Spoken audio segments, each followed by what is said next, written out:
भारतीय नौदलानं पुन्हा एकदा त्यांच्या कीर्तीला साजेशी उत्तम कामगिरी बजावलेली आहे। भारतीय समुद्र किनाऱ्यापासून 2600 किलोमीटरवरती केलेल्या एका ऑपरेशनमध्ये नौदलानं 35 समुद्री चाच्यांना अटक केली। तब्बल 40 तास हे ऑपरेशन सुरू होतं। माल्टा देशाचं व्यापारी जहाज MV रुएन हे समुद्री चाच्यांनी काही दिवसांपूर्वी ताब्यात घेतलेलं होतं।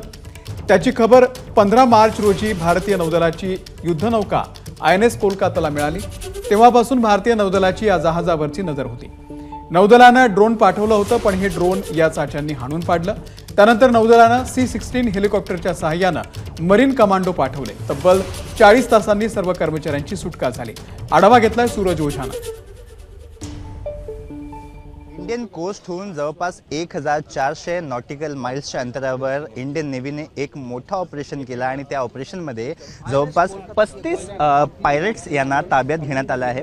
आपण व्हिज्युअलमध्ये पाहू शकता, हे जे आपण पाहताय हे सोमालियन पायरेट्स आहे। हे समुद्रात कुठलीही मोठी जी शिप असते त्याला हायजॅक करतात, यानंतर रॅन्समची डिमांड करतात आणि 15 तारखेला INS कोलकाता, आपण या व्हिज्युअलमध्ये पाहू शकता की ही INS कोलकाता याला माहिती मिळाली होती की समुद्रात एक शिप आहे ज्याचं नाव आहे MV रुन, याला हायजॅक करण्यात आला आहे। यानंतर ही टीम तिथे पोहोचली। 16 तारखेला ऑपरेशन लॉन्च करण्यात आला आणि असं म्हटलं जात आहे की ज्या शिपला हायजॅक करण्यात आला होता त्या शिपवर 37,800 टन कार्गो होता, ज्याची व्हॅल्यू $1 मिलियन अशी होती। आणि यानंतर ज्यावेळी ऑपरेशन लॉन्च करण्यात आला त्यावेळी INS सुभद्रा ही पण तिथे पाठवण्यात आली आणि यानंतर C-17 नावाचा जो एअरक्राफ्ट आहे त्याच्या मदतीने मरीन कमांडोज त्या शिपवर सोडण्यात आले।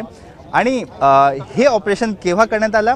ज्यावेळी या पायरेट्सनी इंडियन नेव्हीच्या सर्व्हेलन्स ड्रोन वर अटॅक केला होता, त्याला खाली पाडला होता।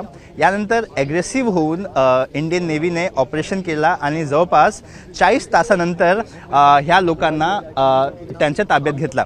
आपण पाहू शकता की आता इंडियन नेव्हीची जी टीम आहे ती मुंबई कोस्टवर आहे आणि मुंबई पोलिसांना हे पायरेट्स हँडओव्हर केलं जात आहे। आणि आपण त्याचबरोबर मुंबई पोलिसांची ही तयारी आपण पाहू शकतो व्हिज्युअलमध्ये। मुंबई पोलीस आहे, आपण राईट कंट्रोल पोलीस पण बघताय तिथे। ताब्यात घेतला जाईल। ताब्यात घेतल्यानंतर लोकल कोर्ट आहे तिथे या आरोपींना प्रोड्यूसही केलं जाईल।